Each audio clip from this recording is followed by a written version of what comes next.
You sit down to study, laptop open, coffee in hand, and of course, a YouTube tab playing lo-fi hip-hop radio, beats to relax study to. The gentle beat kicks in. The looping animation of the studying girl and her cat sways on screen. You feel ready to work. But here's the question. Are you actually getting more done? Or is this just a productivity illusion wrapped in a cozy soundtrack? Because scientists have found that music can help focus, but sometimes it's actually slowing you down. So today, we're going to find out.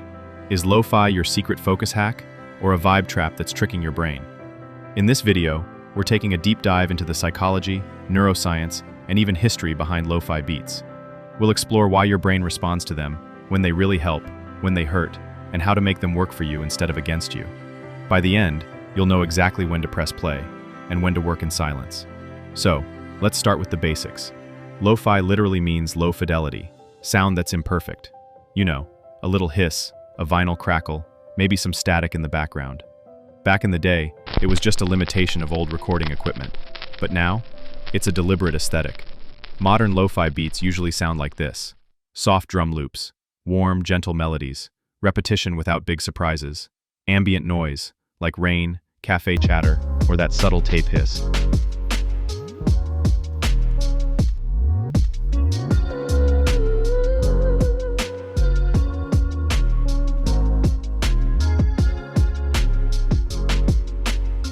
Why do people love it for working? Well, first, there are no lyrics to compete with your thoughts.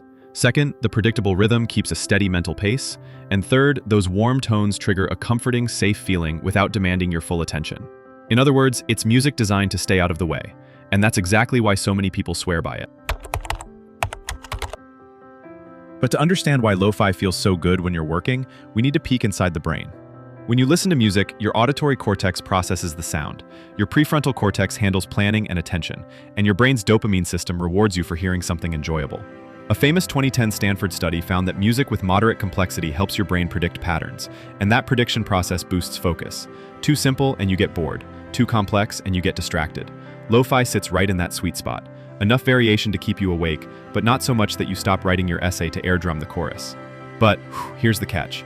If your task is mentally heavy, like solving a math proof, music competes for the same processing power your brain needs for deep thinking. A 2019 Cambridge study showed that people solving hard logic problems scored 8 to 12% lower with background music than in silence. So, lo-fi can be a focus booster or a mental speed bump, depending on what you're doing. Now here's where it gets tricky, and a little dangerous. Lo-fi can create what psychologists call mood congruence, when your emotional state matches the tone of your environment. That can feel amazing, but it can also trick you into thinking you're working hard. In other words, you feel productive because the vibe is right, but your output isn't. Picture this. You're editing a document with lo-fi in the background. In reality, you're adjusting font sizes, sipping coffee, and maybe Googling cool desktop setups. But because the mood feels studious, your brain files it under successful work session. Science backs this up. A 2021 University of London study found that calm background music improved mood, but didn't increase actual productivity in repetitive tasks, and even reduced accuracy in memory recall tasks. Translation? Lo-fi can sometimes become a productivity costume. You look busy, you feel busy, but you're not getting more done. But don't panic. I'm not here to tell you to delete your lo-fi playlist. It absolutely has its superpowers.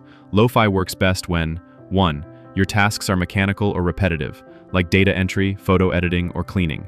2. You need to block out environmental noise. Maybe you're in a cafe or a noisy house. 3. You're doing a creative warm-up, brainstorming ideas, sketching, or free writing. Why? Because the steady rhythm can gently entrain your brainwaves, syncing your mental pace to the beat, and the ambient noise masks sudden distractions that might otherwise pull you out of the zone.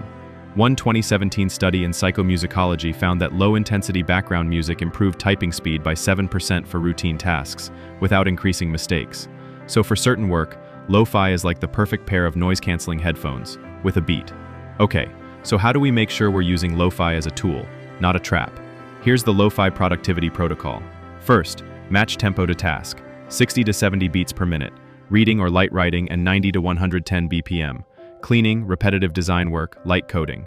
Second, use timed sessions, 25 minutes of work with lo-fi on, 5 minutes off. This Pomodoro rhythm prevents your brain from adapting and tuning out. Third, avoid playlists with big tempo changes. Sudden shifts yank you out of flow.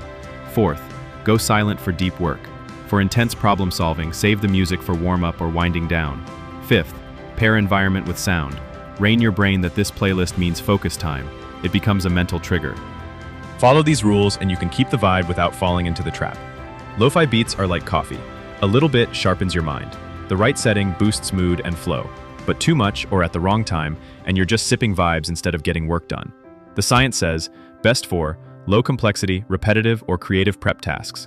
Avoid for heavy problem solving or learning something new. So next time you hit play on that 24/7 lo-fi stream, ask yourself, am I vibing and working, or just vibing? Because the answer might be the difference between finishing your project and just adding another hour to your Study With Me playlist.